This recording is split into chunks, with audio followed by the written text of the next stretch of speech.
देश के सबसे बड़े डेयरी ब्रांड अमूल को बुलंदियों पर पहुंचाने वाले आरएस सोडी अब रिलायंस के साथ हैं। उन्हें रिलायंस रिटेल वेंचर्स लिमिटेड की अहम जिम्मेदारी मिली है। हालांकि रिलायंस की ओर से इसकी आधिकारिक पुष्टि नहीं की गई है, लेकिन माना जा रहा है कि रिलायंस अपने रिटेल सेक्टर को बढ़ाने की दिशा में काम कर रहा है।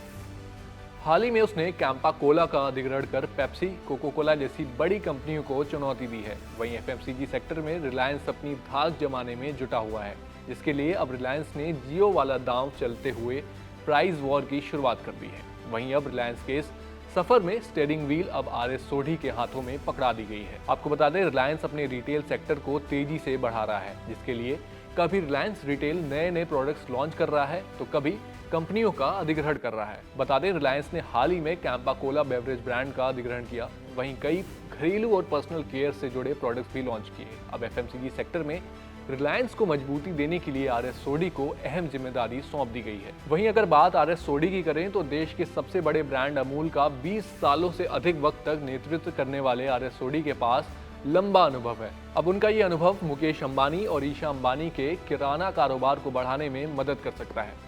उनके पास डेयरी, फल, सब्जी जैसे सेगमेंट में काम करने का लंबा अनुभव है, जिसके दम पर रिलायंस इस सेक्टर की बड़ी कंपनियों को चुनौती देगा। उन्होंने अपने अनुभव के दम पर अमूल जैसे लोकल ब्रांड को पॉपुलर बनाया और अब उनके पास चुनौती है रिलायंस के रिटेल सेक्टर को बड़ा बनाने की। लेकिन सोडी के साथ साथ रिलायंस भी एफएमसीजी में अपनी पकड़ बनाने के लिए जियो वाला दांव खेल रही है, यानी कि the game of price war. बताते हैं, रिलायंस ने हाल ही में अपना कैंपा कोला कोल्ड ड्रिंक 10 रुपए के छोटू पैक में उतार दिया। कंपनी के इस कदम से कोको कोला को अपने कोल्ड ड्रिंक्स बोतल का प्राइस गिराना पड़ा। वहीं माना जा रहा है कि जिस तरह से रिलायंस ने जियो की लॉन्चिंग के दौरान सस्ते और फ्री ऑफर्स देकर ग्राहकों को लुभाया था, उसी तरह का कदम एफएमसीजी सेक्टर में भी वो उठा सकते हैं।